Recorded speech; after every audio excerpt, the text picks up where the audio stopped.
Good morning, Cravers. Hope you're doing well. Happy Saturday and all that. I just thought I'd shoot a very quick video before we start this morning's online session with the Taunton Bridgewater Cruise. So hopefully, club members, you've all received the email I sent yesterday concerning return to training. So if you haven't read it, a quick summary is the great news is we are almost returning back to normal physical classes. Okay, so we've had a great start, 3 weeks, seeing members back training face-to-face, so to speak, the last 3 weeks. From Monday, we're going to be moving to what the government's calling phase 1 training. So essentially, you don't need to rule the governments or the government websites and the Department for Digital Media, Culture and Sport, whatever they call themselves. But effectively for us, what that means is we can now return to doing pad drills and pad work and drills like Dutch kickboxing drills as well, which means we can safely now start to encroach within that 2 meter distance, which would be fantastic. So we start to get to really improve our fitness, timing, endurance, all that great stuff we get out of pad work. And obviously it's a more realistic way to train for us, certainly from a self-defense perspective. There are some caveats though that you guys will need to be aware of. At times when we're encroaching within that 2 meter distance, when we're doing pad drills specifically, you will need to wear face masks. So you need to make sure I'm sure you're all doing it anyway, make sure you've got face masks handy when you come to training.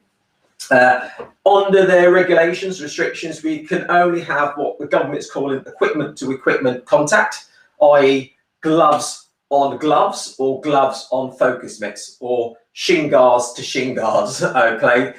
So obviously I won't be bringing in the near future focus mitts to training, so all club members, you will need your own set of boxing gloves, okay?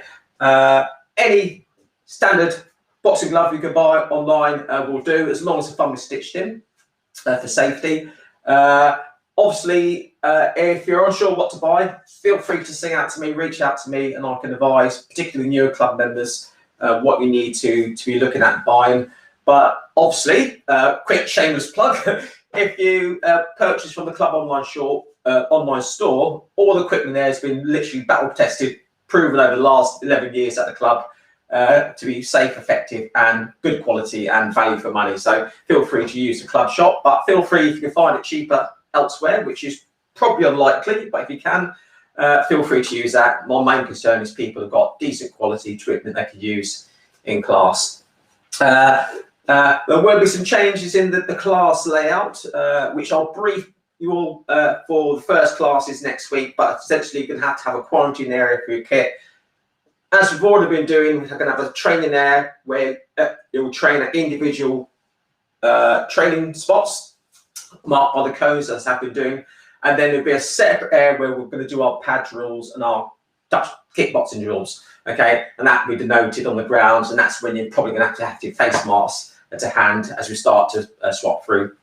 I will be employing the slipping sticks as well, so along with your face masks, boxing gloves, if you can bring your own hand gel, that would be fantastic. As I have been doing, and as I always will do, I will be supplying a hand gel and cleaning materials as appropriate, but obviously if it helps to speed up the process and logistics of it, if you have certainly your own hand gel to hand, no pun intended. I think that's about it, guys. The rest of the information will be in the email, so make sure you catch up on that. The final point actually is we will have to work in training bubbles. So I'm going to produce bubbles based on what I've identified over the last couple of years where people habitually train to each other. So we'll start to bubble you in with your buddies, so to speak. Obviously, family bubbles, you'll be in yourself with some additional members as required. Unfortunately, because I work over multiple sites and multiple private training and multiple private group training, I cannot be part of a bubble because I have to have that freedom to move around, literally move around Somerset and whatnot. So I will have to maintain my 2 meter distance as we go through, but I still will be close enough to obviously safety supervise drills as appropriate. So we're looking forward to seeing you all on Monday in Taunton, and obviously Tuesday moving on in Bridgewater. Club members, if you haven't had the opportunity for whatever reason to return to group classes and physical classes, please urge you get back into the frame of it. All the classes, as it happened, have been completely COVID secure. In fact, we're already exceeding the guidelines as released last week. But any problems, queries, feel free to sing out. And again, we'll only move through phase 1 and then ultimately into phase 2 training, which is full contact. Once all club members are totally happy and feel safe in the process. So that's it for me, guys. I've got to get ready for this morning's class. So Bridgewater Taunton Cruise, if you're watching this, don't watch this. Get ready for class. I'll be online on Zoom in about 3 minutes. Okay, guys. I'll see you soon. Cheers, then.